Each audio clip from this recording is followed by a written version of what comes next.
Now, President Trump ramping up pressure on Iran for a nuclear deal, surging military assets to the Middle East and sending a strong warning to Tehran today.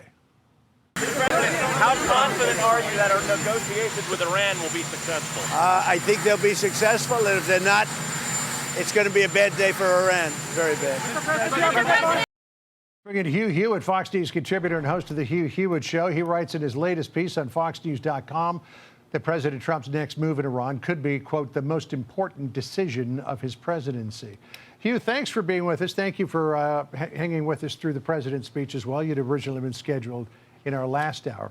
I want to expand just a little bit on your op-ed because you say this: Trump could be remembered as the man who brought help to the Iranian people after nearly 50 years of fanatical dictatorship and secured America from an unfolding threat, or as the president who backed down more spectacularly than any president before him.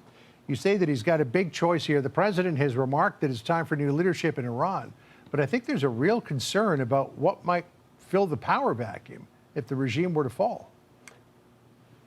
Well, there is, John. Good afternoon. I don't think it can get worse than a regime that murders 35 to 40,000 of its people in the streets last month. President Trump's laid down a lot of red lines around Iran. Yesterday, he said extreme trauma if they don't strike a deal. Now, it's possible even for tyrants to capitulate. Gaddafi did that to George W. Bush in late 2003, 2004. You'll remember after we successfully invaded Iraq, got up to Baghdad, Gaddafi called up and said, come get my Scuds, come get my nukes, come get my chemical weapons of mass destruction. And we did.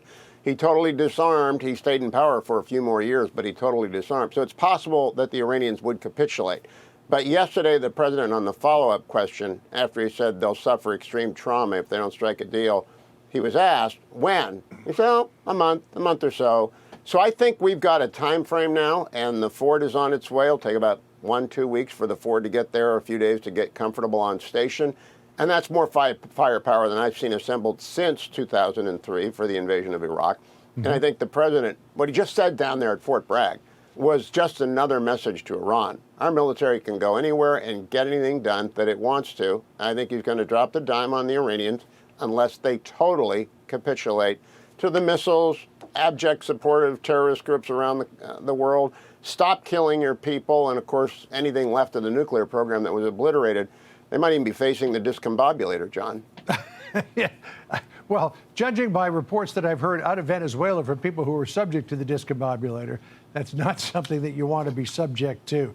I want to switch gears here with you, Hugh, to the Epstein files, because there's a very high-profile casualty of those files. Axios writing, quote, Goldman Sachs top lawyer Catherine Rumler resigned Thursday night after her name appeared in Epstein files documents. A resignation announcement that's effective June 30th follows the release of files showing emails spanning several years from a Kathy Rumler, who referred to the disgraced late financier as, quote, Uncle Jeffrey. She was not only Goldman Sachs chief counsel, but she was deputy White House counsel in the Obama administration.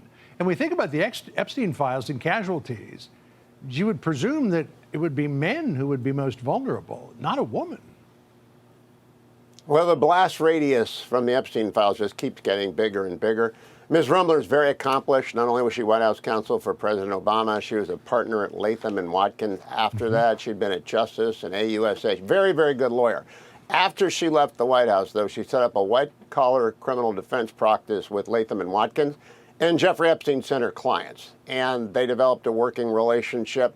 It was professional, and she got gifts and clients from Epstein. She gave Epstein good spin advice, but it went all very bad when she got too chummy in these emails, when the emails were released. And I thought it was a bad idea at the time. Democrats pushed for it. I don't know who's going to end up with the most casualties because the emails are taking down people left, right, and center. You don't get close to a convicted sex felon. You don't help him with his spin, even if he sends you good clients.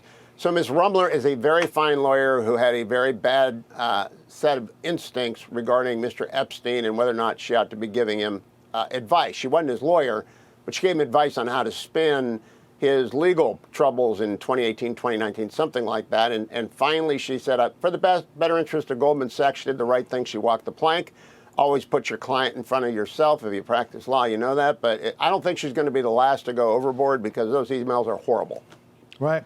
You know, Michael LaRosa, who's familiar to many people in this program, put out on X that another Democrat bites the dust. How many more Ds will be embarrassed, dragged through the mud, or declared guilty by association for pushing for these Epstein files to be released?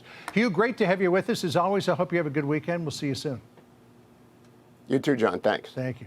Hey everyone, I'm Emily Campagno. Catch me and my co-hosts Harris Faulkner and Kaylee McEnany on Outnumbered every weekday at 12 p.m. Eastern, or set your DVR. Also, don't forget to subscribe to the Fox News YouTube page for daily highlights.